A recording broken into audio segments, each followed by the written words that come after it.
you look at what some people do, you might not want to help, but really, there are ways of helping. If I'm going to pay your school fees, I will pay it directly to the school myself. I won't give it to you. If we had something, we did kids and pencil business, if I'm going to sponsor you, I will tell you, list what you're going to do. I will buy it for you. Because some people are very funny. When they see money, there's one spirit that comes. Let's leave that matter alone. All right. We're still discussing sustainable future for the vulnerable. Wow. I'm very excited at this time to let you know and to introduce the keynote speaker of this event, the African Leadership and Philanthropy Awards, that's Afrileap Awards, and the unveiling of Seed Foundation. We have the keynote speaker here in the person of Dame Barrister Julie Dolly, FCIS, the Chairman Board, United Nations Voluntary Trust Fund for Victims of Trafficking and Persons, and the Executive Chairman of Roost Foundation. I'd like us to give her a big hand. Give her a bigger hand, a bigger hand, and a bigger hand, and a rousing ovation as we make welcome our keynote speaker in the person of Dame Julie Okadoli to give us the keynote address for this occasion. Thank you so much for coming. Thank you very much. Good afternoon, everyone. Martha. While we are waiting, yeah, you can give it to me. Let me not delay us. I always have a plan B, so I have this hard copy. Good afternoon, everyone. I'm sorry for coming late. It's usually not in my character. I was actually the keynote speaker on another occasion, so I just finished. I had to rush down here. Before I continue, I would like to say the easiest way to assist anyone is to first of all find out what they want. Do not assume that everybody likes to go to school. Not everyone likes to go to school. Some people do better in skills acquisition. Some people work better with their hands. So if you go paying school fees for someone who is not ready to go to school, you'll be wasting your money. Always find out what the person has got passion to do. And trust me, whoever you help with your money will make you proud as long as it is what he or she wants to do. Thank you very much. Now, the paper I'm presenting today is Sustainable Future for the Vulnerable. And by way of introduction, I started by saying that a distinctive feature of the 2030 Agenda for Sustainable Development is its emphasis on reaching the poorest and most vulnerable, as expressed in the preamble and declaration. A range of goals and targets, including those on poverty, on food security, nutrition and agriculture, on education, learning opportunities, water and sanitation. Cities make specific reference to the poor and vulnerable, or those in vulnerable situations. Paragraph 23 of the agenda refers to the empowerment of the most vulnerable and includes, among the groups whose needs are reflected in the agenda, all children, youths, persons with disabilities, of whom more than 80% live in poverty, people living with HIV/AIDS, older persons, indigenous persons, refugees, internally displaced persons, and migrants, as well as people living in areas affected by complex humanitarian emergencies and in all areas affected by terrorism. Because of disabilities, lack of resources, language and literacy barriers, distance, formal and legal impediments, cultural practices, social norms and orders, these groups are often excluded from the channels through which the benefits of policy, government action, and economic development are conveyed. I would like to proudly say that as Director General of NAPTIP, when I was the Director General of NAPTIP, I ensured that people living with disabilities were not disadvantaged. I employed people living with disabilities and made sure that they were in very comfortable positions where getting to the toilets and things like that was easy for them, because unfortunately most of our facilities do not take into account people living with disabilities, like the toilets, the staircase. We don't have ramps to take your wheelchairs and all of that. So we need to look at that very seriously to ensure that everyone is carried along, notwithstanding any kind of limitations.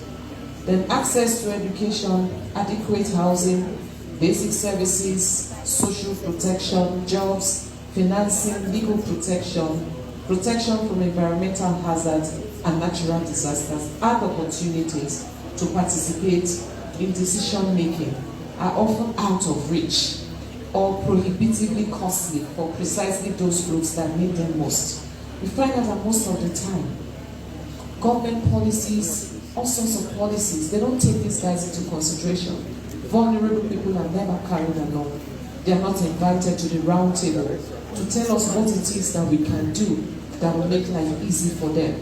Thankfully, now we have the Disability Commission that was just inaugurated a few months ago, and the person heading it is someone living with disabilities. That's the way to go, because it's the only one that can tell us what he really wants, what we can do to make life better for vulnerable persons. These are issues that have also been addressed from perspective of human rights.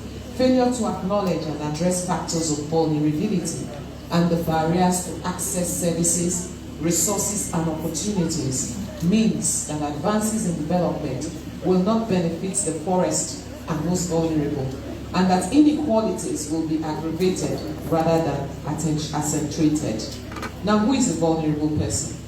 The vulnerable are people who can be easily attacked, physically, emotionally, or mentally hurt, and influenced by virtue of their economic, physical, social, and health status.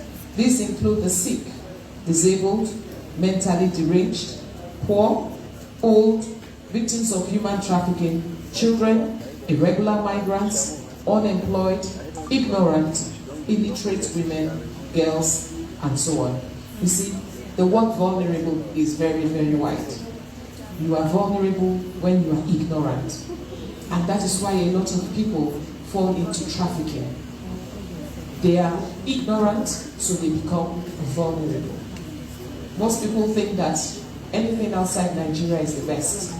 Oh, we are going for greener pastures.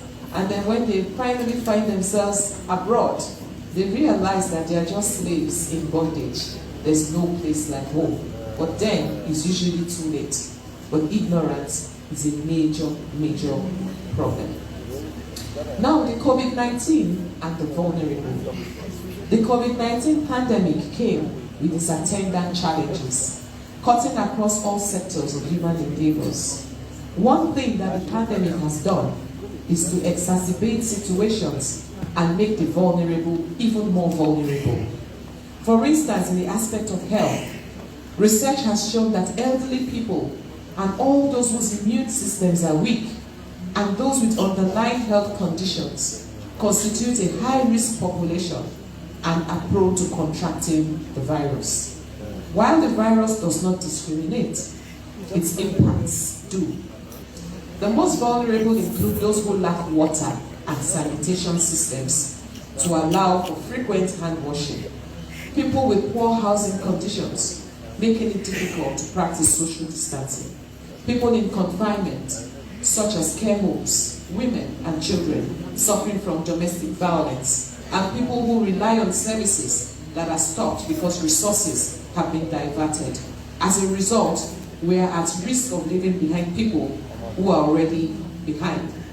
During the COVID-19 pandemic, we had a lot of cases of sexual abuse. Fathers sexually abusing their daughters, uncles, neighbors, brothers, and so on and so forth. Unfortunately, they were locked up in the same houses with the monsters, but they were so scared of reporting because most of them are often threatened. In so many cases, boys are not left behind. I always tell people at every opportunity I'm able to speak that we must not neglect our boy children. Most of the time we think the boys are safe. The boys are as vulnerable as the girls. So you must take good care of them equally. I'll tell you a true story very quickly of a woman who had 3 boys. And she found out that her husband, unfortunately, was sleeping with a house girl. And she drove the house girl away. The 3 house girls, the same thing. She drove them away. And she said, what the hell? I have only boys. I don't need a house girl. I can get a house boy. And she got a house boy. And the house boy was raping her boys. And she didn't know for a while. And one of these days she came home and she saw the way the last born was walking. And she said to him, why are you walking this way? And he said, he's uncle now. He's always putting his. She said, what? He said, he does it to all my brothers. And that was how she found out that her 3 boys had been molested. And this is very common. Most times we are very careless. That is the truth. We send our children to school with only a driver. That is a no-no. You don't do that. You must have an adult female to supervise everything you do. You leave your children at home with a lesson teacher. That is a no-no. You don't do that. You stay with them. You leave your children with a cook, and so on and so forth. So most of the time we are so careless. In fact, I remember when my children were still growing up, and I go to school, I'm waiting, and my daughter will be so angry with me. Mommy, but what is your problem? You will not even allow me to play after school. You're at the gate. Are you a gate woman? I said, yes, I'm a gate woman. Please, enter the car, let's go. I don't have time. Because you leave them at the mercy of even the teachers. They molest them. You leave them at the mercy of even the security men. If you go to some schools, some parents leave their children with the security men for hours. Everybody would have closed. You just see the little scared child waiting until whenever. So we have to re-strategize. We have to be very careful. And the truth is that I make what people think is not my business, my business. If I see something I don't like, I will scatter it, I will talk, and I will take action. When you see something, you say something and do something. Don't just see something and say something and be taking pictures and talking about it. Do something about it. I remember one time I went to pick my daughter from school, and I saw this man sitting under the tree. He had this girl in between his thighs. I passed, I came back and said, okay, excuse me. Are you the father of this girl? He said, I'm the driver, I'm waiting for her sister. I said, you stupid man. Why do you have her inside your thighs? For what? What are you trying to do? I told the girl, I said, come out here. And I started educating her here and there in front of him. Unfortunately, the mother must have been maybe at work or somewhere, I don't know. She did not know what's been going on. So many cases like that, too numerous. Let me not bore you with all my experiences where I practically intervened, in things like this. So when you see things like this, please don't think it's not your business. It's your business. Yes. You must talk about it and do something about it. Then, of course, what are the causes of vulnerability? Lack of access to information and knowledge. When you don't have access to information and knowledge, you become vulnerable. Lack of public awareness. Awareness and sensitization is very key.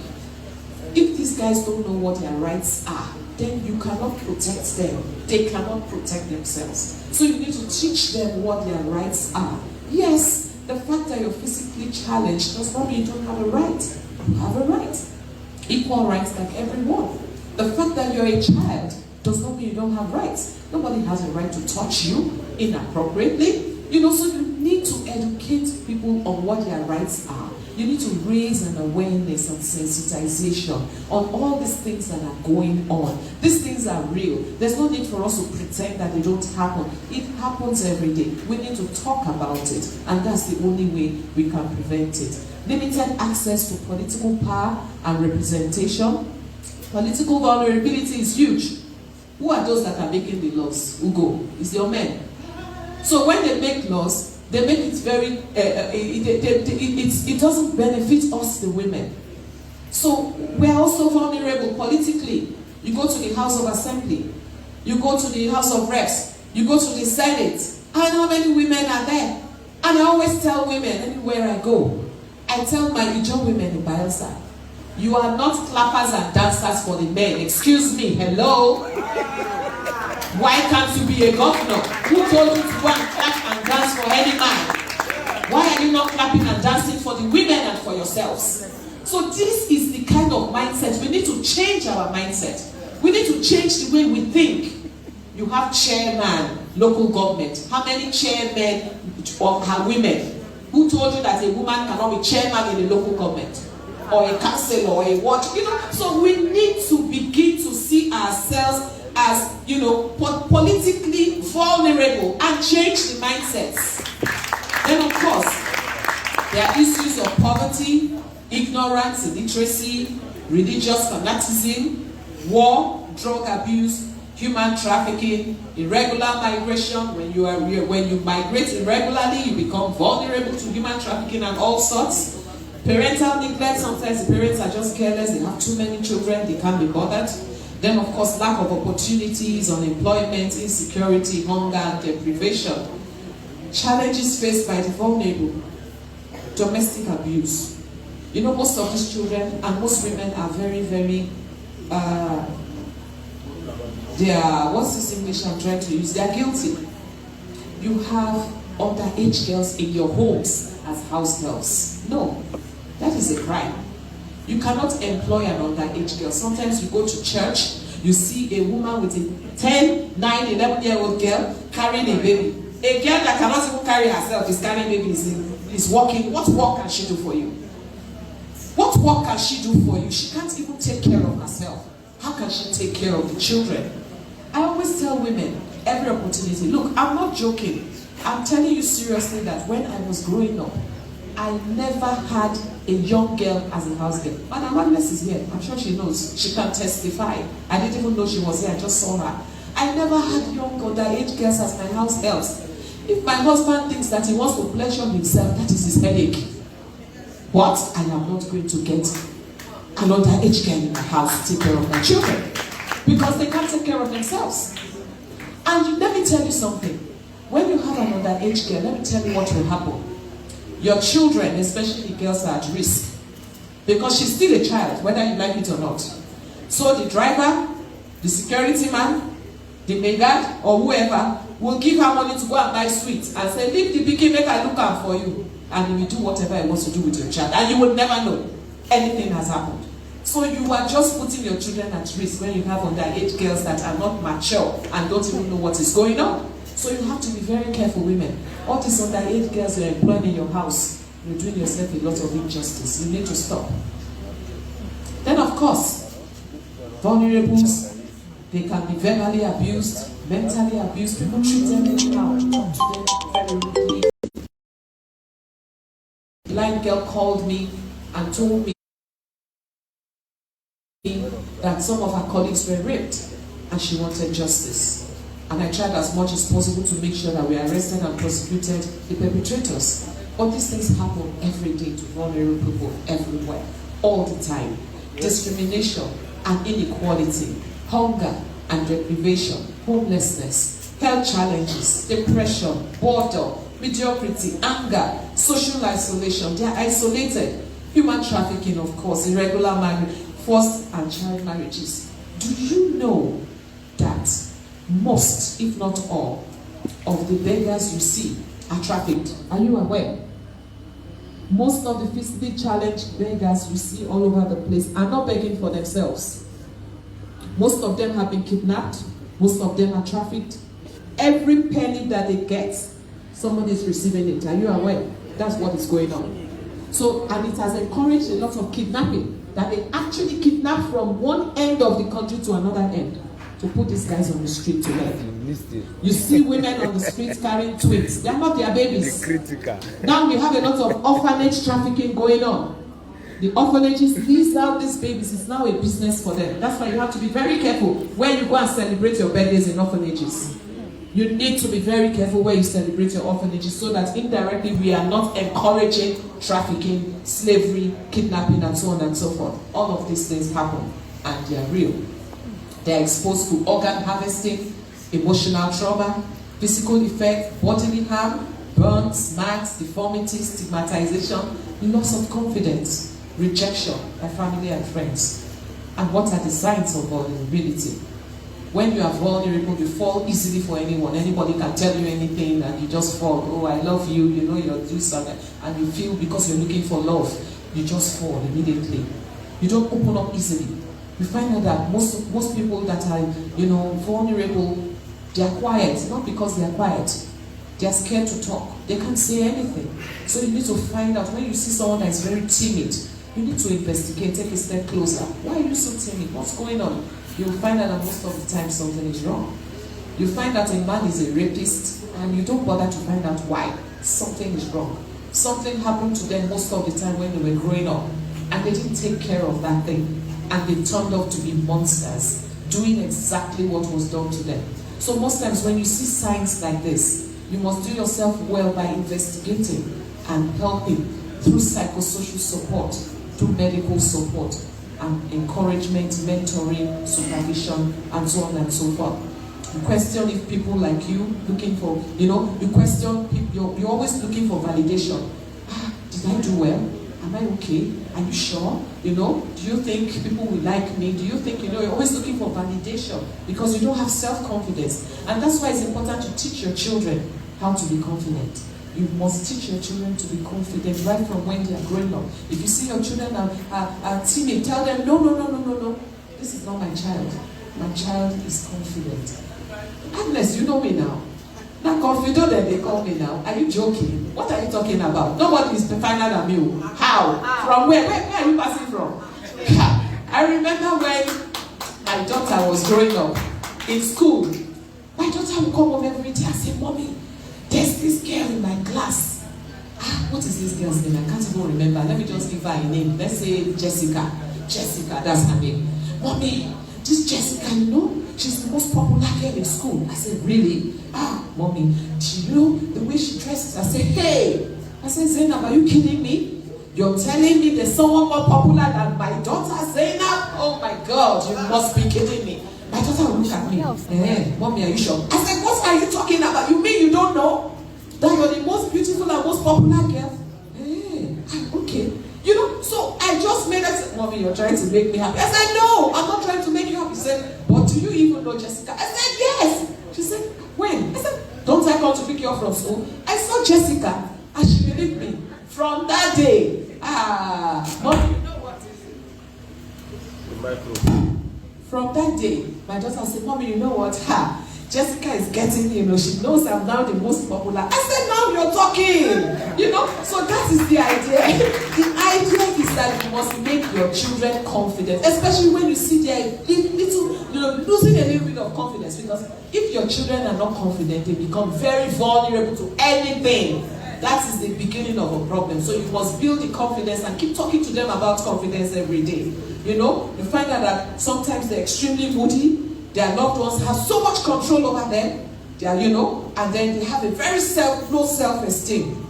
Now, what are the consequences of female vulnerability? Let's talk about the female vulnerability for a change. The vulnerability of women cannot be overemphasized when dealing with issues of human trafficking, which has become a global phenomenon. Globally, statistics show that women are more trafficked than men. And this is not to say that men are not trafficked. Men are equally trafficked. Just like the women are raped, men are also raped. But most times the men don't talk. They don't tell. But most times they are raped. A large number of Nigerian girls are held in sex slavery in other countries in West Africa. Benin, Ghana, Cote d'Ivoire, Burkina Faso, Mali, Libya, and so on and so forth. What are the constituents? We have sexuality, the belief that women are sexual objects. Women are meant for sex. You see a man talking to you, instead of looking at you, he's looking at your chest. He's looking down and he's trying and attempting to make some very annoying comments. This your whatever, now wow, this your, I say, hey, don't go there. Show some respect. And that is how it starts. When you begin to tell them to show some respect, then they'll fall in line. So don't take it and smile. Don't laugh at it. It's not funny, because that is how it starts. Yeah. Socio-cultural factors. My paper is very big. 3 minutes. Socio-cultural factors. The belief that ladies can never do well in leadership, business, academically, and they are good as housewives, which is not true. We've proved them wrong. But we need to do more. We have to have more women. The negative masculinity, that men are superior to women, and so on and so forth. Gender discrimination, ladies are meant to keep quiet. And at all times, they have nothing to offer. That is absolutely not true. Now we have the Federal Ministry of Humanitarian Affairs. In response to global ratings, which indicate that Nigeria is host to many of the world's extreme poor and vulnerable, the federal government in August 2019 established the Federal Ministry of Humanitarian Affairs, and this agency's mandate is humanitarian in nature, protective of the rights of the vulnerable, which also branches into social development. We also have the National Commission for Persons with Disabilities. Persons with disabilities have been marginalized and underrepresented in many facets of societal engagement.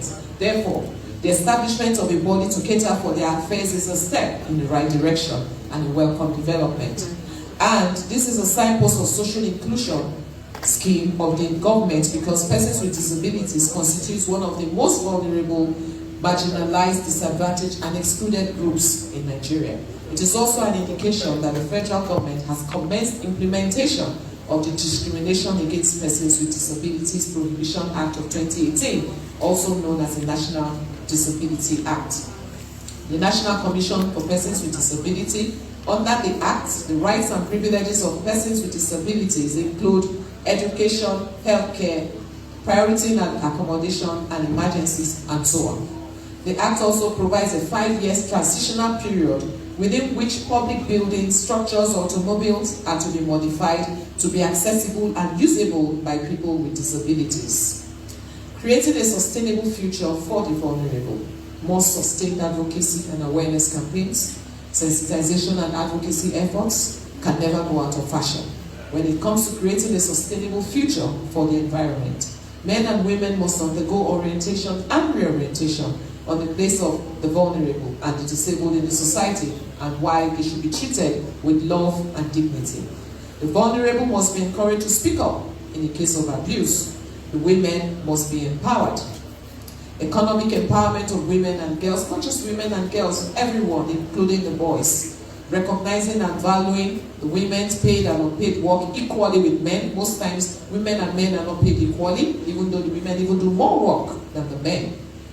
Expansion and provision of better paid employment and business opportunities for women consistent with market trends and in non-conventional sectors.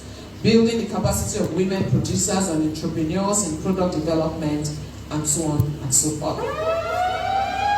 Empowering women stakeholders to recognize and claim their economic rights, including the right to sustainable livelihoods through employment access to skills, information, and markets.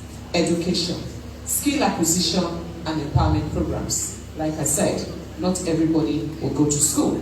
So the importance of skill acquisition can never be overemphasized. And I would also advocate a situation where skill acquisition is infused in the primary and the secondary school curricula, so that in the event that anyone drops out of either primary or secondary school, you have a skill already in your hands that you can work with to sustain yourself. Providing education for sustainable livelihood and resilience, ensure life skills and resilience through training, social security and protection of women and children, introduce employment guarantee schemes, protective measures such as counseling, education, alternative institutions, or foster care or community support for vulnerable persons. Most vulnerable persons are supposed to go through psychosocial support every month, because whether you like it or not, they cannot be happy. They cannot be happy. So you need to give them counseling to encourage them and build their confidence all the time. And it's most of the time we do not pay attention to that. It's very important. Provide shelters for the vulnerable who are victims of abuse, to offer them psychosocial, legal, and financial support, creating a sustainable future for the vulnerable. legal strategies, provide access to justice and pro bono legal services for vulnerable persons, criminalize people who take advantage of the vulnerable and cause them mild or severe harm, provide support, financial, legal, medical, psychosocial, humanitarian support for the vulnerable. And in conclusion, I would like to say that in addition to the 2030 agenda, the need to reach the most vulnerable is recognized in numerous international agreements, including the Addis Ababa Action Agenda, the Paris Agreement under the United Nations Framework Convention on Climate Change, and the Sendai Framework for Disaster Risk Reduction. It is the object of numerous human rights instruments and has been the focus of the work of various governmental and non-governmental organizations. However, there is the need for more policies and actions that are vulnerable people oriented, i.e. policies and actions that give them a voice and opportunities rather than stigma and discrimination. Let's join hands to ensure a sustainable future for the vulnerable and together save humanity. Yes, we can. Thank you.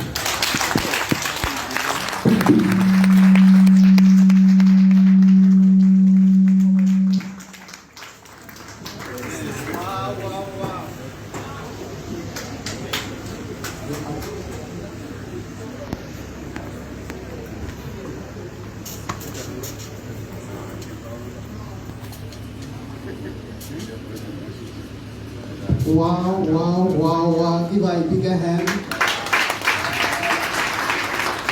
A bigger hand. A bigger hand. Thank you so much, ma'am. We sincerely appreciate you, Dame Julie Okadongo. What a keynote address. It was much more than that.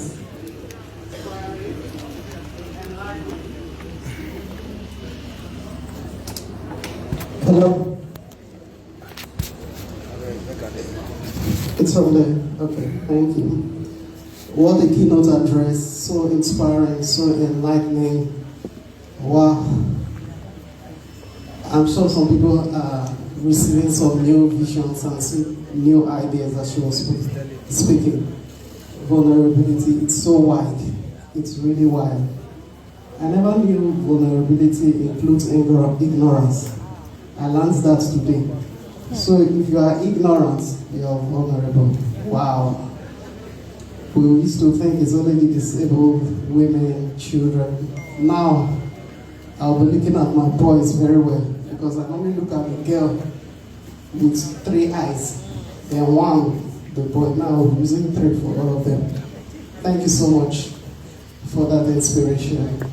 And I'm sure we'll receive so much inspiration. We're moving straight to the unveiling of Seed Foundation. Seed Foundation is Jubueze Empowerment and Education Development Foundation. It's a non-governmental, non-political organization founded to help individuals, communities, and nations to lead purposeful lives in the service of the Lord and humanity. They are going to be working to provide quality education to vulnerable children and support poor families to become their dreams through quality education, entrepreneurial development, youth empowerment, and skill acquisition. And to unveil the Seed Foundation today, I'd like us to make welcome Barrister Mrs. Ngozi Ikelma. She will lead the unveiling. And all those to be awarded, if you're seated, I'd like you to come and support her too. I'd like you to rise up as we make welcome Barrister Ngozi Ikelma for the unveiling of Seed Foundation. Thank you, Lord. All those to be awarded, if you're around, you can come and support her as we do the unveiling.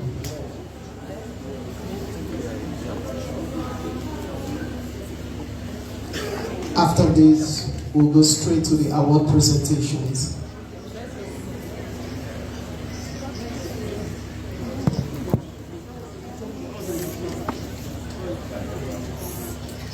Chairman, sir, You are needed here, sir. Professor Maxwell is the one who was supporting to the keynote speaker. Then Julie will be here to support all awardees will be supporting.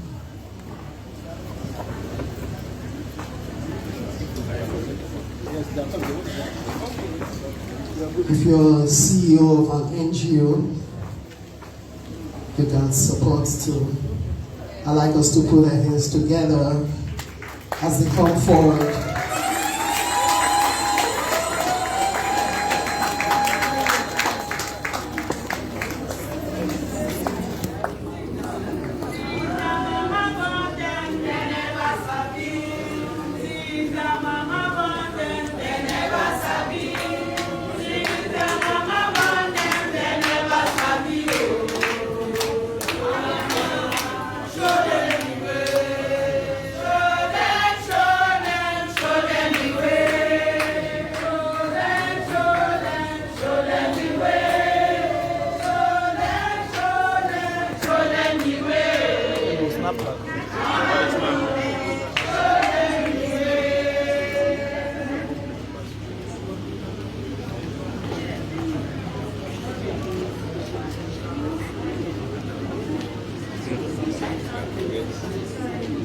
You need to come back. You have to get everybody. Okay. Okay, you're on live. On behalf I'm on live. of all the vulnerable groups, the voiceless people, those that this NGO is seeking to, this foundation is seeking to support, I unveil this logo in the name of God the Father, the Son, and the Holy Spirit. Amen. Congratulations, Seed Foundation.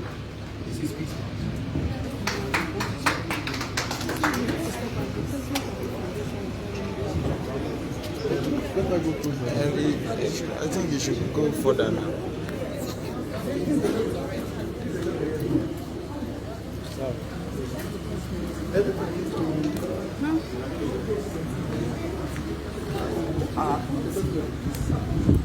I'm sure that you all know that mentioning songs has been prohibited